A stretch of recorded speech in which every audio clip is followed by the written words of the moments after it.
Hi guys, welcome back to our channel.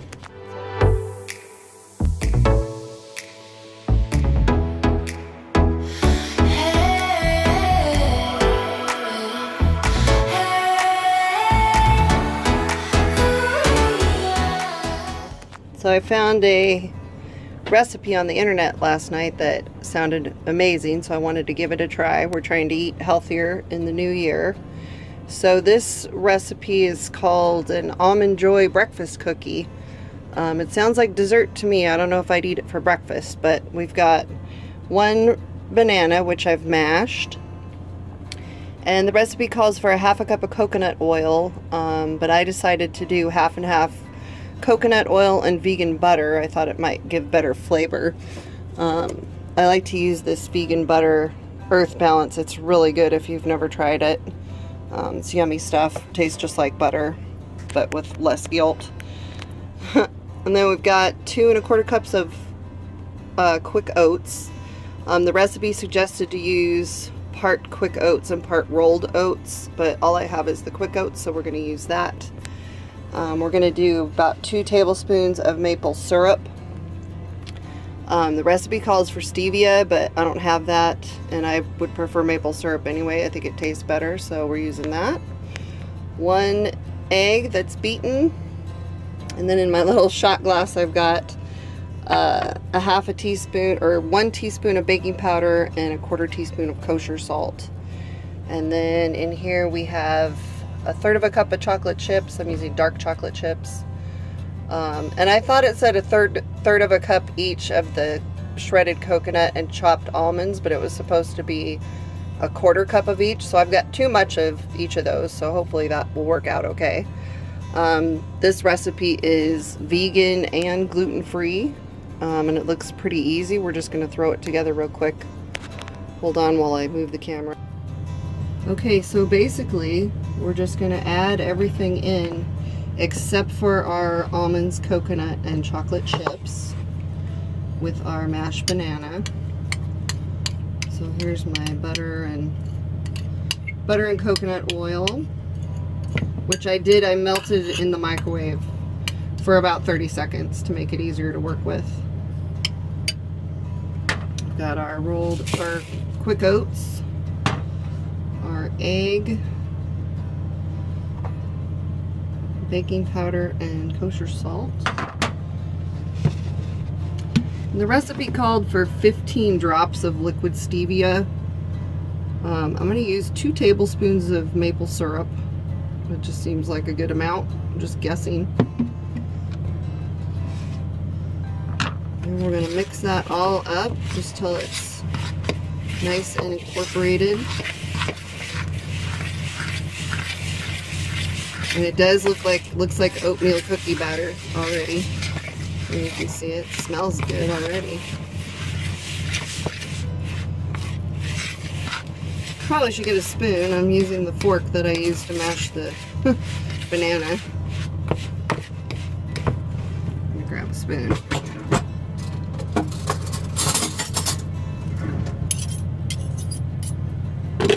There we go, that's better.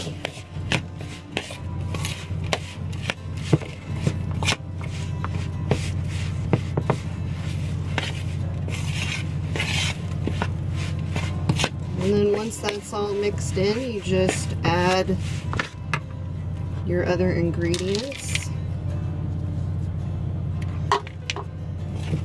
And mix that up. It just sounded to me like just a yummy oatmeal cookie. Just another kind of oatmeal cookie, but maybe healthier.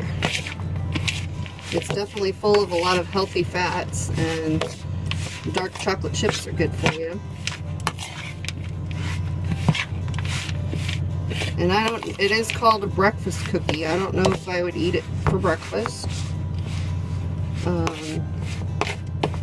Seems more like a dessert.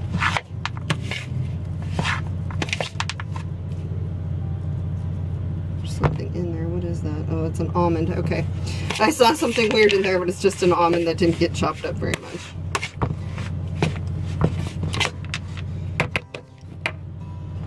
Okay, so then you just form it into cookies. cookie shapes. And the recipe said it doesn't really, you know, when you make cookies, you kind of put a blob of dough on it, kind of spreads out into a cookie shape. The recipe says that whatever shape it goes in the oven is the shape it comes out. So you want to make it into like a cookie shape. Form it into a cookie-like shape. Put it on our cookie sheet.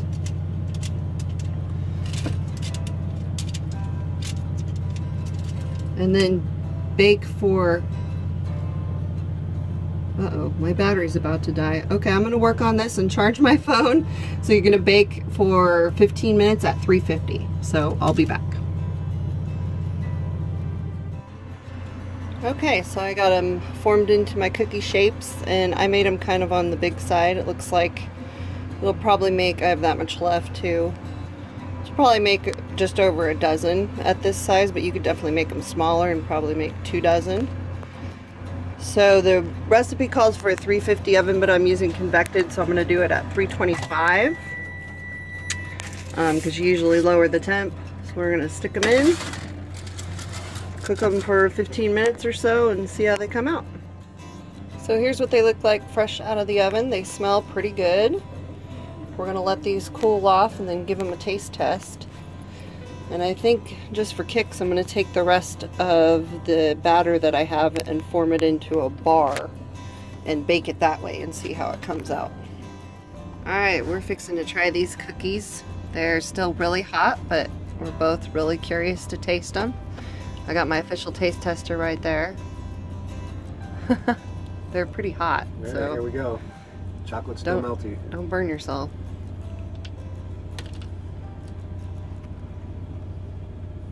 Good. They're good? Mm-hmm. Alright, I want in on this. Let me see this thing.